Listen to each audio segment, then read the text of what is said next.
Hi, and welcome to our first tutorial working with Microsoft Word. In this tutorial, we'll be learning the basics of Microsoft Word and the settings and options that we can change in the software program. First, what we want to do is look at the Word settings. So in order to do that, we need to click on File, Options, and then the Word options come up, and here we have all the options to make changes to these specific settings. So you have your display settings, your proofing settings, your save settings, language, and advanced.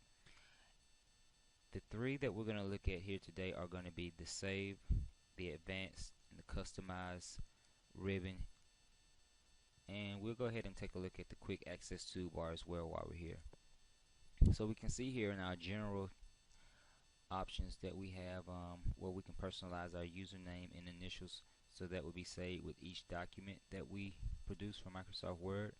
If we go down here to the save options, we can do the format. What type of format do we want it to default to? If we want to save it to an older format, the 97 to 2003 format, we can go there.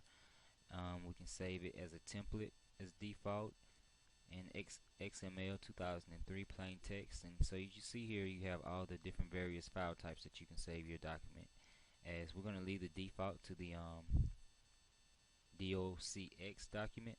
We can also set the frequency of the auto recover or the auto save feature, and it's defaulted to 10 minutes. So if you want to increase the amount of times it saves, you can go down to 5 minutes, 6 minutes, however many you want. We'll just go ahead and change it to 5 minutes to do an auto save. Auto recover location, the default file location, so where it would default to saving your documents when you press save on your computer, file save as or save. It's going to save it on the C drive under the user that's logged in. So that would be me, Carlos Ewing, and in documents, in the documents folder. And if we want to change that, we can simply click browse here to change that and click on the new location. We're going to leave it as is. And then next we have online editing options, and this is just something that you can look at on your own time, but that's where it's located. Here at advanced, we have the different things as typing replaces selected text under the editing options. One thing that will probably be most used here is the overtype mode. So if we wanted to put the overtype mode on, we can click in the box here or just click on that text for that option. But we don't want overtype because that deletes the words that we've already have typed out. So that can be a bit of a mess if you're really not used to what it does or how to use that properly. So we're going to leave the check out of that. The next thing we have is the customize ribbon.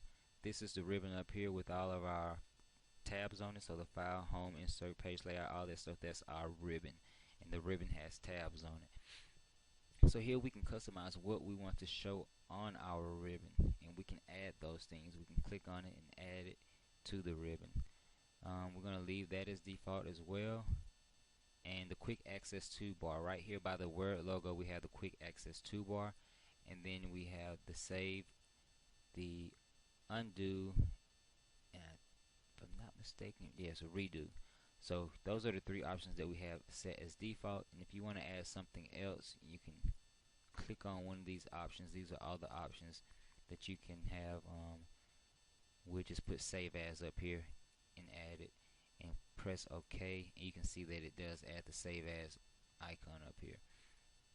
If you also want to get to that options in a quicker way, you can click on this down arrow and customize the quick access toolbar, and you can click on these most recent or the most frequently used options that users have used, and add it to the quick access toolbar. More commands, you can click on that and it brings back up the Word options. So that's how you do the Microsoft Word options and the quick access toolbar options.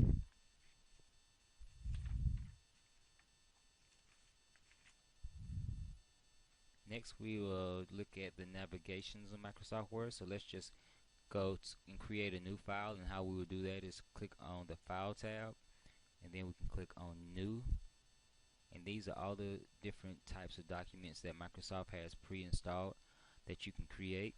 So we'll do a blank document, and then we can just click create.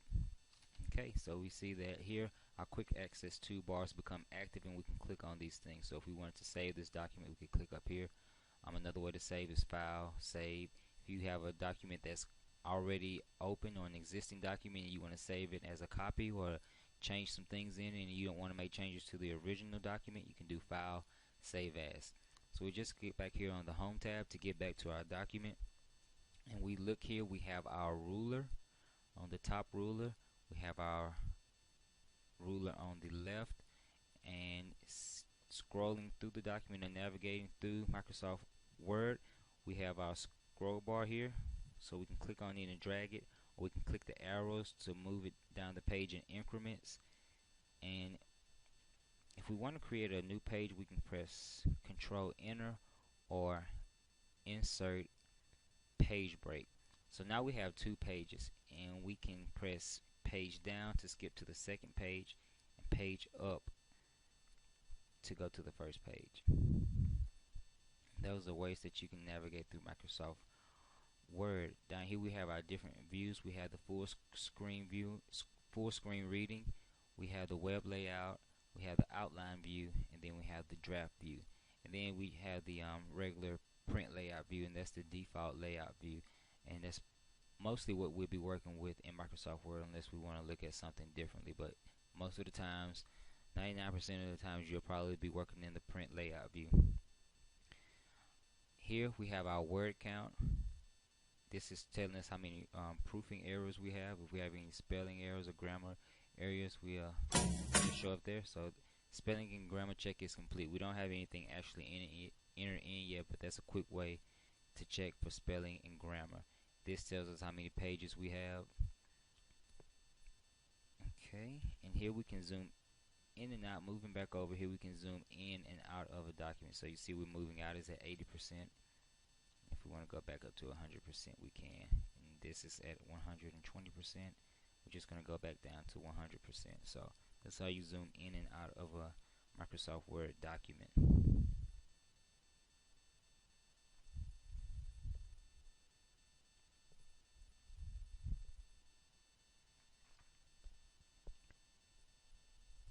Quickly going over some things. So just say we had text entered, clicking back on the home tool, we can go to the paragraph launcher button here, click on it, and it's going to bring up the paragraph options. If you need to insert a special indentation, so the two options that you have are first line indent or hanging indent. If you need a special first line indent or special hanging indent, you would simply go and click on the launcher button to bring up the paragraphs launcher menu, and you can click and select which of the special first line indents you want to have. You can set the inches where you want the indent to start. So if we want it at 0.1 inch, or if we want the indent to start at 1 inch, and it shows us an example down here in the preview screen how far over the text will be indented or how far that will look. So we can do special first line indent. So it's going to indent the first line on each paragraph, and you can see that here. And we just want to put this back over to 0. And this first line indent is defaulted a 1/2 inch, and that's the standard when you're typing a document for a professional setting. We're not going to do a special first line indent. We're just going to do none here. It's just showing you how that works. Going down here, if you want to set a tab and you don't want to do it on the ruler here because you want to get it precise, we can do a tab stop left. Say if we want a left tab, we can do that, and we can tell how far over we want our tab to go. So if we want our tab to be at 2.5 inches, we can set it to 2.5 inches, and we're just going to cancel that. But that's how you can set a tab. Another way of setting a tab is you can put your mouse hover over this tab button, and it's going to show you that it's set to left tab already.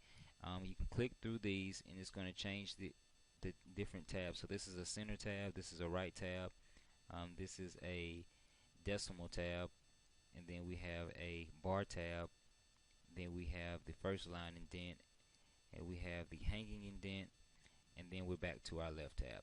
So simply inserting a tab, we can just go and click here on the ruler, and you can see we got a little L looking figure there, and it's the same thing as this over here. So this is our left tab, and it's set approximately to 1 inch.